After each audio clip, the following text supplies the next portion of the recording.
Are vulnerable experiences easy? No. Can they make us feel anxious and uncertain? Yes. Do they make us want to self-protect? Always.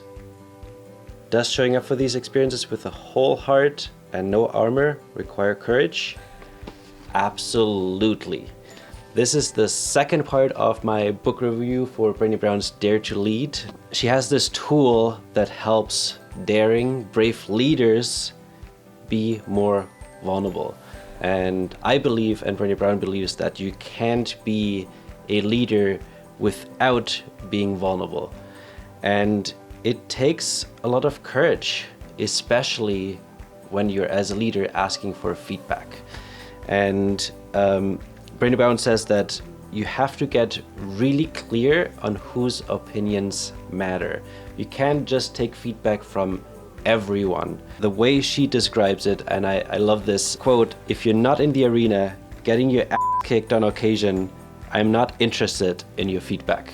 So when you're receiving feedback, and especially if it's hurtful feedback, there's two routes that you can take.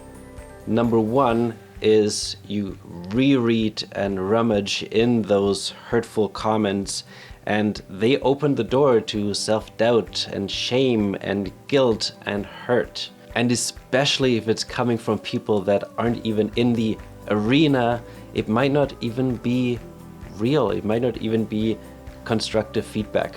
And the other thing that could happen is that you start shielding yourself from all the feedback, and you just protect yourself from getting hurt.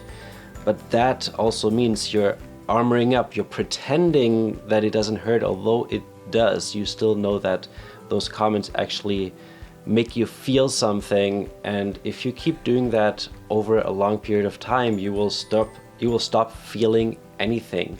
And the price that you have to pay is that you start sealing off your heart, not only from hurt, but from everything, even love. So Brené Brown has this great tool which she calls the square squat. And what she asks you to do is to get a 1 inch by 1 inch piece of paper, which is tiny. I actually had to remember how small an inch is. And take that little piece of paper and write down the names of the people whose opinions matter to you. And the reason why this is so small is because your list can't be super long. Or you have to actually write really small, so it might only fit like 4 or 5 people. But those 4 or 5 people are the ones who love you not despite your flaws and imperfections and vulnerabilities, but because of them.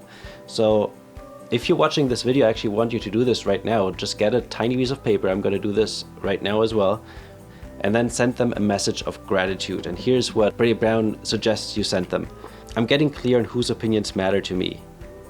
Thank you for being one of those people. I'm grateful that you care enough to be honest and real with me. I think this is such a great exercise to do.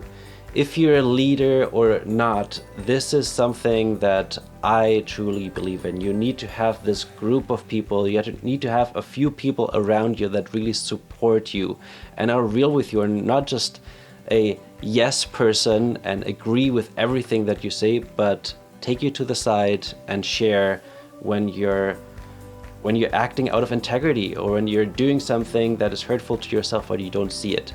And those are the people that you need in your life that tell you the truth." So let me know in the comments if you decide to do this little exercise, use this little square squat tool that Brené Brown talks about in Dare to Lead. And also let me know if you want to see more of those book review videos. I'm posting them all on LinkedIn, so make sure that you follow my profile over there. See you tomorrow.